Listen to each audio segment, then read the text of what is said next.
नमस्कार, जय हिंद, वंदे मातरम। दोस्तों, सीटेट एग्जाम के लिए एनसीईआरटी की एक ऐसी इम्पोर्टेंट वीडियो लेकर आया हूं। इस वीडियो में एक ऐसा इम्पोर्टेंट टॉपिक आपको कराऊंगा जहां से परीक्षा में हर बार क्वेश्चन पूछे जाते हैं। टॉपिक का नाम है क्या बताती हमें किताबें और कब्रें। इस टॉपिक के अंतर्गत हम लोग मुख्य तौर पर वैदिक काल की बात करेंगे। किसकी बात करेंगे? वैदिक काल की बात करेंगे। और उसी के साथ हम लोग इस टॉपिक के अंतर्गत कब्रों की बात करेंगे और इनाम गांव की विशेष तौर पर इस टॉपिक में, इस चैप्टर में बात करने वाले हैं। चलिए दोस्तों, इस महत्वपूर्ण टॉपिक को यहां पर शुरू करते हैं। दुनिया के प्राचीनतम साहित्यिक स्रोतों में से एक, शायद तुमने वेदों के बारे में सुना होगा। वेद कितने हैं? वेद 4 हैं। ऋग्वेद, सामवेद, यजुर्वेद और अथर्ववेद। सबसे पुराना वेद ऋग्वेद है। यहाँ पर इंपॉर्टेंट लाइनें आपकी दी गई हैं। सबसे पुराना वेद कौन सा है? तो सबसे पुराना वेद ऋग्वेद है, जिसकी रचना लगभग 3500 साल पहले हुई थी। ऋग्वेद में 1000 से ज्यादा प्रार्थनाएं हैं जिन्हें सूक्त कहा गया है। सूक्त का मतलब होता है अच्छी तरह से बोला गया। ये विभिन्न देवी देवताओं की स्तुति में रचे गए हैं। इनमें से 3 देवता बहुत महत्वपूर्ण हैं, अग्नि, इंद्र और सोम। अग्नि आग का देवता है, इंद्र युद्ध का देवता है और कभी कभी बारिश का देवता भी इसी को कहा जाता है। सोम क्या है? सोम एक पौधा है जिससे एक खास पेय बनाया जाता है।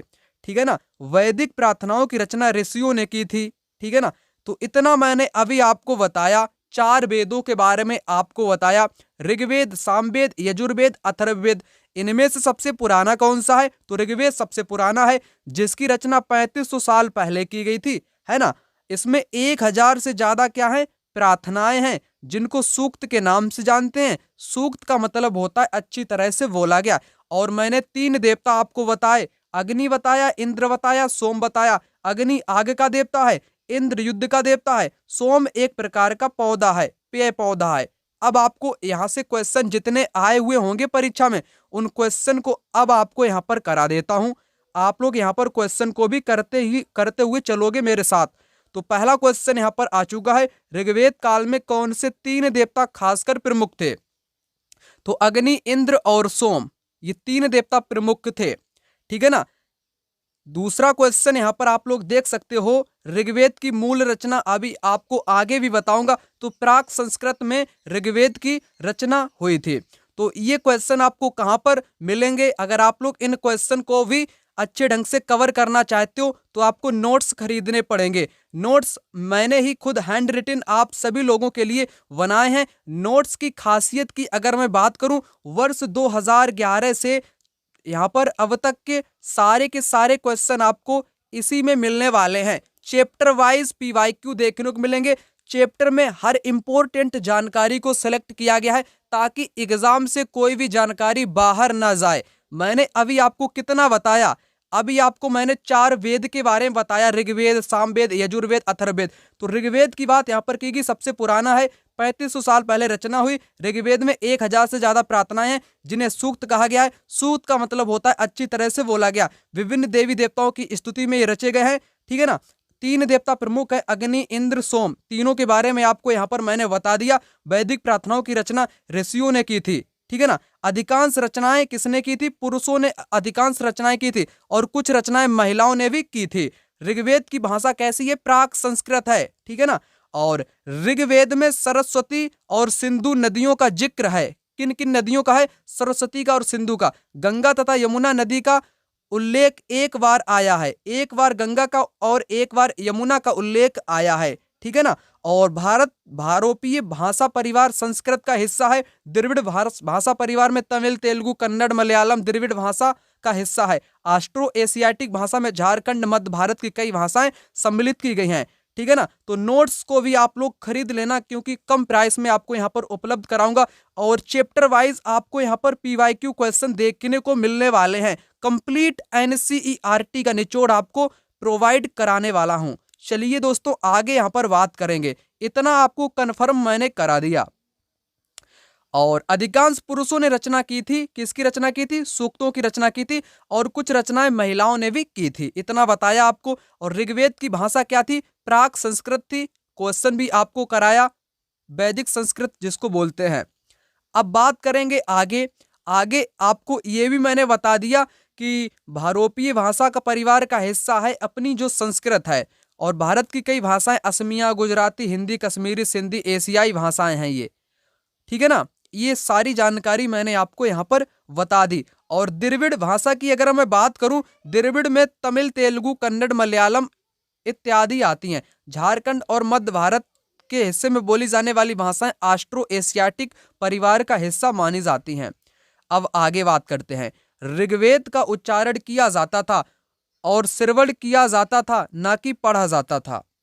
यहाँ पर रचना के कई सदियों के बाद इसे पहली बार लिखा गया। इसे छापने का काम तो मुश्किल से 200 साल पहले हुआ, यानी कि ऋग्वेद कब छपा? 200 साल पहले ये छपा था। श्रवण किया जाता था। ऋग्वेद को क्या किया जाता था? सुना जाता था। क्या किया जाता था? सुना जाता था, ना कि पढ़ा जाता था। ऋग्वेद के कुछ सूक्त वार्तालाप के रूप में है। विश्वामित्र नामक ऋषि और देवियों के रूप में पूजित दो नदियों व्यास और सतलुज के बीच एक संवाद भी देखने को मिलता है। ये इंपॉर्टेंट लाइन हो सकती है परीक्षा के लिए। और एक लाइन यहां पर आपकी लिखी हुई है, ऋग्वेद की पांडुलिपि का एक पन्ना भुर्ज वृक्ष की छाल पर लिखा गया है। यह पांडुलिपि कश्मीर में पाई गई थी लगभग 150 साल पहले। तो एग्जाम में यहां से क्वेश्चन भी आया हुआ है कि 150 साल पहले कश्मीर में क्या पाई गई? तो एक पांडुलिपि पाई गई थी। आगे यहां पर बताया गया है, ऋग्वेद की प्रार्थनाओं में अन्य दूसरी नदियां खासकर सरस्वती, सिंधु और उसकी सहायक नदियों का भी जिक्र है। गंगा और यमुना का उल्लेख सिर्फ एक बार आया है। एग्जाम में क्वेश्चन आया हुआ है, ठीक है ना। आप लोग यहां पर देख सकते हो, क्वेश्चन आपको यहां पर दिखाता हूं। ऋग्वेद में गंगा और यमुना नदी का नाम कितनी बार आया है? तो मात्र एक बार आया है, ठीक है ना। एक बार आया है, आपको मैंने ऊपर भी बताया था। अब बात कर लेते हैं कुछ महत्वपूर्ण आगे के पॉइंट की। मवेशी, घोड़े और रथ। तो वैदिक काल में इन घोड़ों का क्या किया जाता था? रथों का क्या किया जाता था? मवेशी यानी कि जानवरों का क्या होता था? ऋग्वेद में मवेशियों, बच्चों, खासकर पुत्रों और घोड़ों की प्राप्ति के लिए अनेक प्रार्थनाएं हैं। घोड़ों को लड़ाई में रथ खींचने में काम में लाया जाता था। इन लड़ाइयों में मवेशी जीत कर लाए जाते थे। लड़ाइयां वैसे जमीन के लिए लड़ी जाती थी जहां अच्छे चरागाहों या जहां पर जौ जैसी जल्दी तैयार हो जाने वाली फसलों को उगाया जा सकता हो। कुछ लड़ाइयां पानी के स्रोतों और लोगों को बंदी बनाने के लिए लड़ी जाती थी। तो इंपॉर्टेंट लाइन है, एग्जाम में यहां से भी क्वेश्चन आए हुए हैं, ठीक है ना। तो ऋग्वेद में लड़ाइयां भी की जाती थी। लड़ाइयां काहे के लिए की जाती थी? तो ये मवेशी को जीतने के लिए की जाती थी, है ना। चरागाह के लिए की जाती थी ताकि फसल अच्छी उगा सके, है ना। फसल उगाने के लिए भी की जाती थी। पानी के स्रोत के लिए भी की जाती थी। लोगों को गुलाम या बंदी बनाने के लिए भी ऋग्वेद में लड़ाइयां की जाती थी। अब हो गई लड़ाइयों की बात। फिर ये लड़ाइयों में जो धन इनको मिलता था, युद्ध में जीते के जो धन मिलता था, तो सरदार अपने पास में रख लेता था और कुछ हिस्सा पुरोहितों को दे दिया करता था। शेष धन आम जनता में बांट दिया करता था। कुछ धन यज्ञ करने के लिए वो दे दिया करता था। यज्ञ की आग में आहुति मतलब कि दे दी जाती थी। ये आहुतियां देवी देवताओं को दी जाती थी। घी, अनाज और कभी कभी जानवरों की भी आहुतियां दी जाती थी। तो ये ऐसे लोग थे उस जमाने के, लड़ते रहते थे, यज्ञ वगैरह किया करते थे, ठीक है ना। अब बात करते हैं युद्ध में कौन भाग लेता था। अधिकांश पुरुष युद्ध में भाग लेते थे। कोई स्थायी सेना नहीं होती थी, यानी कि सेना वगैरह कुछ भी नहीं हुआ करती थी। लोग लड़ते थे, पुरुष लड़ते थे, लेकिन लोग सभाओं में मिलते जुलते थे। लोग क्या करते थे? सभाओं में मिलते जुलते थे। इंपॉर्टेंट है, युद्ध व शांति के विषय में सलाह मशविरा करते थे। वहां ये ऐसे लोगों को अपना सरदार चुनते थे जो बहादुर और कुशल योद्धा हो, ठीक है ना। बहादुर और कुशल योद्धा हो, वही सरदार होगा इनके लिए, वही राजा होगा इनके लिए। कोई स्थायी सेना नहीं थी। अधिकतर पुरुष युद्ध में भाग लिया करते थे और ये लोग सभाओं में एक दूसरे से मिलते जुलते रहा करते थे और सलाह मशवरा भी लिया करते थे। अब आपको क्वेश्चन भी यहां से कराता हूं। देखो आप लोग यहां से क्वेश्चन कहां पर एग्जाम में आया हुआ है। तो एक तो क्वेश्चन सबसे ऊपर यही आपको बताया था, ऋग्वेद के बारे में 3500 साल पहले लिखा गया था। इसकी रचना प्राकृत में की गई, नहीं संस्कृत में की गई। तो बी आपका गलत दिया गया है। इसमें 1000 से अधिक प्रार्थनाएं, बिल्कुल सही हो जाएगा, ठीक है ना, बिल्कुल सही हो जाएगा, केवल सी सही होगा। 3500 वर्ष पूर्व लिखा गया था, लगभग यहाँ पर होना चाहिए, लगभग लिखा गया था। कोई कंप्लीट जानकारी थोड़ी ना है कि 3500 वर्ष पहले ही लिखा गया था। लगभग का मतलब होता है कोई क्लियरिटी नहीं है, यानी कि कोई अता पता नहीं कि जानकारी बिल्कुल सही है या गलत है, उसे कहते हैं लगभग में। तो इसको यहाँ पर नहीं मानेंगे, तो सिर्फ और सिर्फ सी को यहाँ पर मानेंगे। 1000 से अधिक प्रार्थनाएं हैं जिसको सूक्त कहते हैं। सूक्त का मतलब अच्छी तरह से बोला गया, ठीक है ना। अब यहाँ पर आप लोग देख सकते हो क्वेश्चन यहाँ से आया हुआ है, ऋग्वेद काल में, यहाँ पर आपको सही वाला कथन बताना है। कोई स्थायी सेना नहीं होती थी, बिल्कुल सही बात कही गई है। कुछ सूक्तों की रचना महिलाओं ने भी की थी, बिल्कुल सही बात कही गई है। दास और दस्यु भी यज्ञ करते थे। राजाओं के पास राजधानी, नगर या महल नहीं थे, ये बात सही है। तो ए बी डी इस क्वेश्चन का राइट आंसर हो जाए। दस्यु और दास लोग यज्ञ नहीं करते थे, बल्कि पुरोहित वगैरह जो उच्च लोग होते थे, जैसे सरदार हुआ, वे लोग यज्ञ करते थे। दस्यु या दास लोग नहीं करते थे। अभी आगे आपको दस्यु दास के बारे में भी यहाँ पर बताऊंगा। तो इस प्रकार से एग्जाम में क्वेश्चन आए हुए हैं, ठीक है ना। और एक और क्वेश्चन है ऋग्वेद के बारे में, सबसे पुराना वेद है, सही है। इसमें 1000 से अधिक भजन शामिल है जिन्हें सूक्त कहा जाता है, सही है। दोनों आपके यहाँ पर सही हो जाएंगे। नोट्स आप लोग खरीद लेना, नंबर यहाँ पर लिख देता हूँ 96 400 597, ठीक है ना। इस नंबर पे आप लोग व्हाट्सएप पे कॉल करना, मैं आपसे खुद बात करूंगा, या आप लोग हाय वगैरह मैसेज को लिख देना, ठीक है ना। नोट्स चाहिए लिख देना। प्राइस की मैं बात करूं, ठीक है ना, प्राइस बहुत कम यहाँ पर रखा गया है, ठीक है ना, बहुत कम रखा गया है, बहुत कम, आप उम्मीद भी नहीं कर सकते, बहुत कम, ठीक है ना। तो आप लोग इस व्हाट्सएप पे आप लोग कॉल करना या मैसेज करना, आपको कंफर्म कर दूंगा, ठीक है ना। अब बात करते हैं आगे, लोगों की विशेषता बताने वाले शब्द क्या है, ठीक है ना, उनके शब्द क्या हैं। तो पुरोहित, जिन्हें कभी कभी ब्राह्मण कहा जाता, तरह तरह के यज्ञ करते थे, अनुष्ठान करते थे। दूसरे लोग राजा थे, ठीक है ना, दूसरे लोग क्या थे, राजा थे। राजाओं के पास, आप लोग ये समझोगे कि राजा वैसे थे, राजा के पास महल होता है ये वो, उस दौरान कुछ भी के पास कुछ भी नहीं था। वे राजा वैसे नहीं थे जिनके बारे में तुम शायद पढ़ोगे। ये ना तो बड़ी राजधानियों और महलों में रहते थे, ना तो इनके पास सेना थी, ना ही ये कर वसूलते थे। प्रायः राजा की मृत्यु के बाद उसका बेटा अपने आप ही शासक नहीं बन जाता था। तो यहाँ पर कोई वैसा राजा नहीं था जिसके पास राजधानियां हो, बहुत सारा धन हो, कर वसूलता हो, सेना हो, ऐसा कुछ भी नहीं था। यहाँ पर अलग तरह के राजा हुआ करते थे। अब आगे बात कर लेते हैं, जनता या समुदाय के लिए भी शब्दों का इस्तेमाल किया जाता था। एक था जन, जन शब्द था, हिंदी व अन्य भाषाओं में आज भी होता है। दूसरा था बिस, बिस का मतलब होता है वैसे शब्द से निकला है, ठीक है ना। ऋग्वेद में बिस और जनों के नाम मिलते हैं, इसलिए हमें पूर्वजन या बिसजन या भरतजन या भरतविस, यदुजन या यदुबिस जैसे नामों का भी उल्लेख हमें ऋग्वेद में मिलता है। इन नामों का उल्लेख किसमें मिलता है, ऋग्वेद में मिलता है। अभी तक जितनी जानकारी आपको बताई, ये मैं ऋग्वेद की ही आपको जानकारी बता रहा हूं, ठीक है ना, जो कि सबसे पुराना आपका एक ग्रंथ है। आगे, जिन लोगों ने प्रार्थनाओं की रचना की वे कवि खुद को आर्य कहते थे तथा अपने विरोधियों को दस्यु व दास कहते थे। दस्यु वे लोग थे जो यज्ञ नहीं करते थे और शायद दूसरी भाषाएं बोलते थे। बाद के समय में वे दास यानी कि दासी या गुलाम हो गए होंगे। दास वे स्त्री पुरुष होते थे जिन्हें युद्ध में बंदी बनाया जाता था। उन्हें उनके मालिक की जायदाद माना जाता था। जो भी काम मालिक चाहते थे उन्हें सब कुछ करना पड़ता था। वे लोग थे दास या दस्यु जो कि यज्ञ नहीं करते थे। ये आर्य के विरोधी थे। अपने आप को आर्य कौन कहते थे, जो कि जिन्होंने प्रार्थनाओं की रचना की थी ऋग्वेद की, ठीक है ना। इतनी जानकारी आपको मैंने कन्फर्म कर दी। यहाँ से क्वेश्चन भी एग्जाम में आया हुआ है। अभी क्वेश्चन भी आपको यहाँ पर करा देता हूं जितना अभी तक मैंने आपको समझाया, ठीक है ना। एक क्वेश्चन अभी मैंने ऊपर की ओर आपको बताया था, ये वाला, वो बुर्ज वर्च की छाल कहाँ पाएगी जिस पर ऋग्वेद की वैदिक प्रार्थनाएं सूक्त लिखी, तो कश्मीर में पाई गई थी, ठीक है ना। शुरुआत में ही मैंने आपको ये वाला पॉइंट बताया था। यहाँ पर आप लोग देख सकते हो पॉइंट मैंने कहाँ पर आपको बताया था, ठीक है ना। ये रहा आपका पॉइंट। यहाँ पर ये पॉइंट मैंने आपको बताया था 150 साल पहले कहाँ पर, कश्मीर में एक पांडुलिपि ऋग्वेद की प्राप्त हुई है। भाई एग्जाम में यहाँ से क्वेश्चन आप लोग यहाँ पर डायरेक्ट देख सकते हो, है ना। छाल कहाँ पाएगी जिस पर ऋग्वेद की जो वैदिक प्रार्थना या सूक्त लिखी गई थी तो कश्मीर से पाई गई थी। डायरेक्ट क्वेश्चन एग्जाम में आया हुआ है, तो आप लोग नोट्स को खरीद लेना, क्योंकि सारा कंटेंट आपको एक साथ मिलेगा, क्योंकि PYQ आपको मिलने वाले हैं। ऐसा कोई भी कंटेंट आपको कहीं पर भी नहीं देने वाला है। कहानी महापाषाणों की। महापाषाण दरअसल दो शब्दों से मिला है, महा से और पाषाण से। इनका अर्थ यहाँ पर आप लोग जान लो। महा का मतलब होता है कोई चीज महान हो या बड़ी हो या बड़ा हो, ठीक है ना, बड़ा हो। पाषाण का मतलब होता है पत्थर।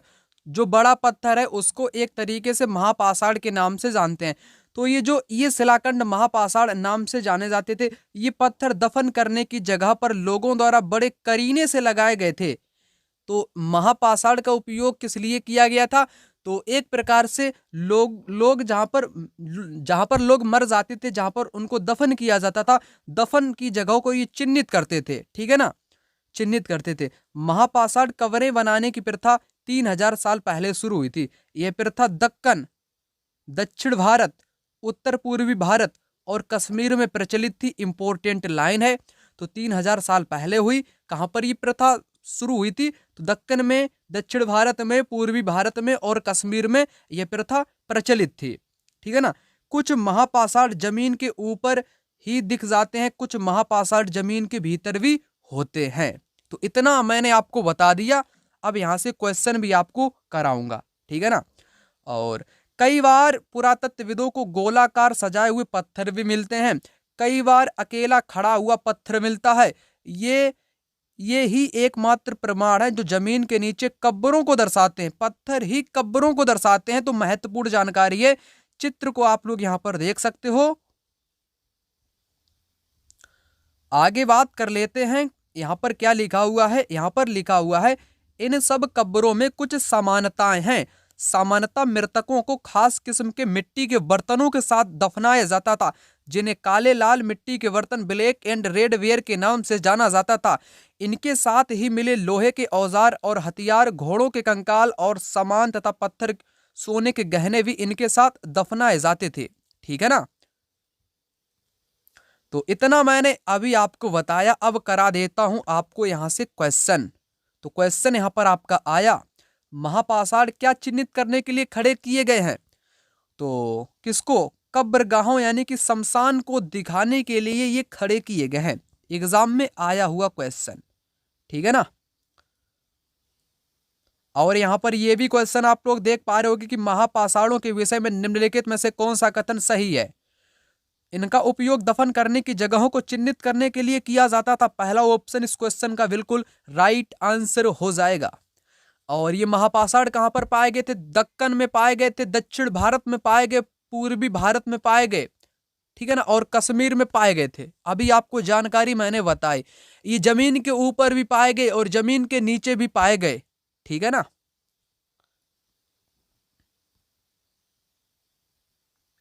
अभी आगे और आपको यहां पर इंपॉर्टेंट जानकारी बताता हूं।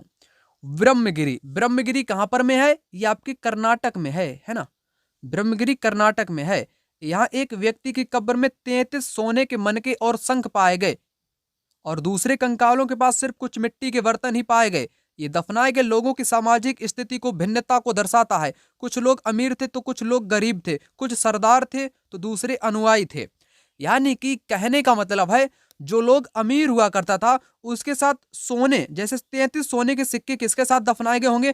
तो इससे पता चलता है इतिहासकारों की कि लोगों में एक भिन्नता भी उस दौरान भी पाई जाती थी, क्योंकि लोग अमीर गरीब में विभाजित थे। गरीब जो होगा उसके पास मिट्टी के बर्तन दफनाए जाते थे, जो अमीर होगा उसके कफन या उसके दफन में क्या दफनाए जाते थे? सोने के सिक्के दफनाए जाते थे। सिंपल सी बात है, आप लोग समझ चुके होंगे। अब बात कर लेते हैं इनाम गांव की। तो इनाम गांव भैया बहुत इंपॉर्टेंट है। हर बार परीक्षा में यहां से भी क्वेश्चन एग्जाम में देखने को मिलता है, ठीक है ना। इनाम गांव को आप लोग मत छोड़ना, इंपॉर्टेंट है। इनाम गांव है कहाँ? इनाम गांव ये महाराष्ट्र में है। भीमा की सहायक नदी घोड़ के किनारे पुणे में है ना। पुणे के महाराष्ट्र में है आपका इनाम गांव। किसकी नदी के किनारे? भीमा की सहायक नदी घोड़ के किनारे। इस जगह पर 3600 से 2700 साल पहले लोग रहते थे।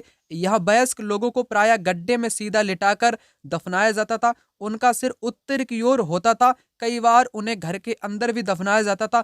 ऐसे बर्तन जिसमें शायद खाना या पानी हो, दफनाए गए शव के साथ पास रख दिए जाते थे।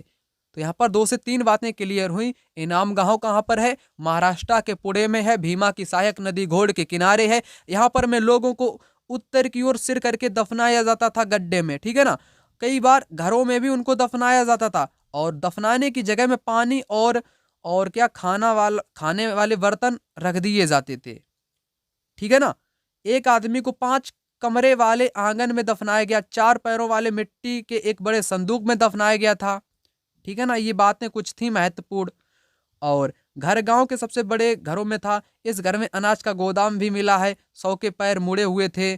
कहीं कहीं पर बकरी के साथ भी शव को दफनाया गया था। अभी आगे आपको बताऊंगा। अब इतना मैंने इनाम गांव के बारे में आपको यहाँ पर मैं बताया, तो इनाम गांव से संबंधित क्वेश्चन भी तो आपको यहाँ पर करा दूं।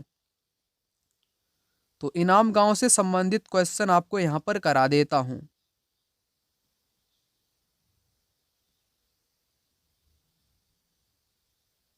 तो यहाँ पर क्वेश्चन आप लोग देख सकते हो, किस स्थान पर मृतक को प्रायः उत्तर की ओर सिर करके दफनाया जाता था? तो इनाम गांव में दफनाया जाता था। यहाँ पर आगे क्वेश्चन है, निम्नलिखित को आरंभिक काल से शुरू करके आरोही क्रम में व्यवस्थित करना था आपको। आरोही तो सबसे पहले क्या आएगा? वेदों की रचना आपकी कब हुई थी? कब हुई थी दोस्तों? तो 3500 साल पहले हुई थी। मेगालिथ पाषाण इमारत इसके बाद में आया, जिसका अध्ययन आपको अभी बता रहा हूं, है ना। इनाम गांव में लास्ट में आए। फिर चरक एक वैद्य हुए। यहाँ से भी क्वेश्चन एग्जाम में आया हुआ है। अभी सभी के बारे में आपको यहाँ पर बताऊंगा, ठीक है ना। अब बात कर लेते हैं आगे। यहाँ पर जो ये जानकारी यहाँ पर दी गई है, क्या बताते हैं हमें? कंकालों का अध्ययन। तो यहाँ पर उसके बारे में आपको बताऊंगा। अगर आप लोग शिक्षक हो या आप लोग इतिहासकार हो या आप लोग पुरातत्वविद हो, तो आपसे कह दिया जाए कि आप कंकाल आपको मिला है ना, कब्र में आपको कंकाल मिला, आप लोग कैसे बताओगे कि कंकाल ये स्त्री का है या ये कंकाल पुरुष का है या ये कंकाल किसी बच्चे का है या ये कंकाल किसी बच्ची का है? आप कैसे बताओगे? क्वेश्चन यह यहाँ पर उठता है। तो इसको यहाँ पर बताने के लिए आपको कुछ महत्वपूर्ण बातें बताई गई हैं, उनको आपको यहाँ पर समझना पड़ेगा। तो सबसे पहले बात कर लेते हैं बच्चे का। देखो, छोटे आकार के आधार पर बच्चे के कंकाल को आसानी से पहचाना जा सकता है, लेकिन एक बच्चे और बच्ची के कंकाल के बीच कोई बड़ा फर्क नहीं होता है। तो हम लोग नहीं कह सकते कि बच्ची का कंकाल है या बच्चे का है, फर्क नहीं होता। पहली बात क्लियर मैंने यहाँ पर कर दी, बच्चे या बच्चे का कंकाल। कभी कभी कंकाल के साथ मिले सामानों के आधार पर इसका अंदाजा लगाने का प्रयास करते हैं। यदि कंकाल के साथ गहने मिलते हैं तो कई बार महिला का कंकाल मान लिया जाता है, लेकिन ऐसी समझ के साथ समस्याएं हैं, क्योंकि पुरुष भी आभूषण पहनते थे, महिलाएं भी पहनती थी, पुरुष भी पहनते थे। तो कोई निष्कर्ष यहाँ पर नहीं निकलेगा कि महिला का है या पुरुष का है। और तीसरी ऐसी इंपॉर्टेंट बात है जिसको आप लोग याद कर लेना, कंकाल का लिंग पहचानने का सबसे बेहतर तरीका है हड्डियों की जांच करना। चूंकि महिलाएं बच्चों को जन्म देती हैं, इसलिए उनका कटी प्रदेश या कूल्हा पुरुषों से ज्यादा बड़ा होता है। जो महिलाओं के कमर का जो हिस्सा होता है, बच्चे को जन्म देने के बाद उनकी कमर का हिस्सा जो होता है वो बड़ा हो जाता है ना, बड़ा हो जाता है।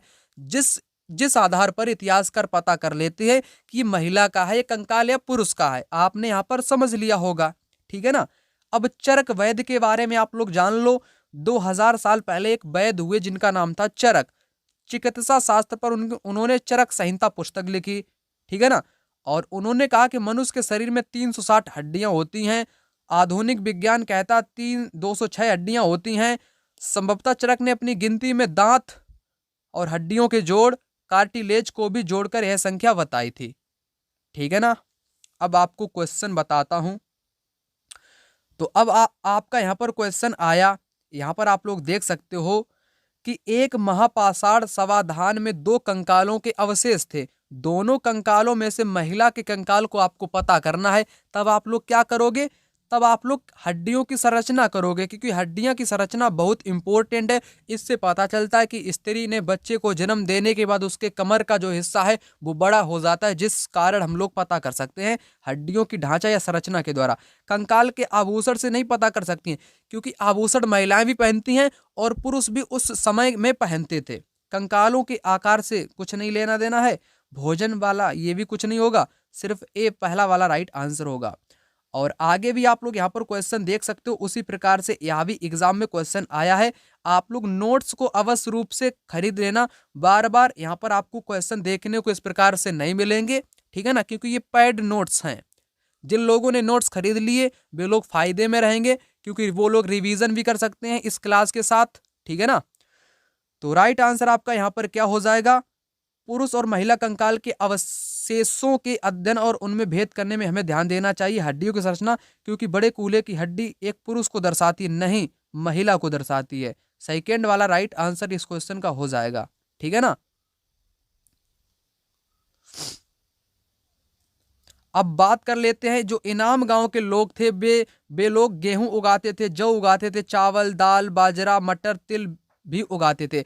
और जानवर की हड्डियां भी मिली हैं, जिससे पता चलता है कि वे लोग जानवर को भी खाते होंगे या पालते होंगे, जैसे बैल, भैंस, बकरी, कुत्ता, घोड़ा, गधा, सुअर, सांभर, चितकबरा, हिरण, कृष्ण मृग, खरहा, नेवला, चिड़िया, घड़ियाल, कछुआ, केकड़ा, मछली की हड्डियां भी पाई गई हैं। ऐसे साक्ष्य मिले हैं बेर, आंवला, जामुन, खजूर और कई तरह की रस भरी फल भी लोग एकत्रित किया करते थे। चैप्टर आपका यहाँ पर हो जाता है समाप्त, ठीक है ना। यहाँ पर आपको मिलान वाला भी बता देता हूँ। सूक्त का मतलब होता है अच्छी तरह से बोला गया। रथ, रथ क्या था? युद्ध में प्रयोग किया जाता था, है ना। और यज्ञ क्या हुआ करता था? एक प्रकार का अनुष्ठान। दास कौन थे? गुलाम लोग थे। महापाषाण क्या था? एक पत्थर था। बस आपका यहाँ पर हो जाता है मिलान। तो आप लोग नोट्स को यहाँ पर खरीद लेना। एक बार अच्छे से आपको नोट्स को यहाँ पर मतलब कि रिव्यू करा के दिखा देता हूँ। जितना मैंने आपको बताया सारी की सारी चीज आपको नोट्स में देखने को मिल जाएगी। ऋग्वेद में लड़ाइयाँ क्यों होती थी, है ना, मवेशी जीतने के लिए, जमीन जीतने के लिए, स्थायी सेना नहीं होती थी। ये सारी जानकारी आपको यहाँ पर में नोट्स के अंदर देखने को मिलेगी, ठीक है ना। इनाम गांव के बारे में उन लोगों को दफनाया जाता था, उत्तरी की ओर सिर करके दफनाया जाता था। और यहाँ पर चरक वैद के बारे में आपको बताया, 2000 साल पहले हुए चरक संहिता किताब लिखी। इन्होंने 360 हड्डियां बताई, लेकिन विज्ञान ने 206 हड्डियां बताई, ठीक है ना। और कंकालों का अध्ययन भी मैंने आपको बताया, छोटे कंकाल कैसे पहचानना है, आपको कैसे पता करें कि कंकाल स्त्री का है या पुरुष का है।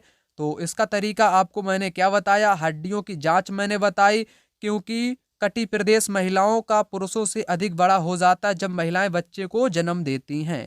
तो सारी चीजें मैंने आपको बता दी। यहाँ पर सारे के सारे PYQ क्वेश्चन भी आपके दिए गए हैं, ठीक है ना। तो आप लोग नोट्स को खरीद लेना, आपको चैप्टर वाइज यहाँ पर मिलने वाला है। मिलते हैं गाइस दूसरे वीडियो में, तब तक के लिए जय हिंद, वंदे मातरम।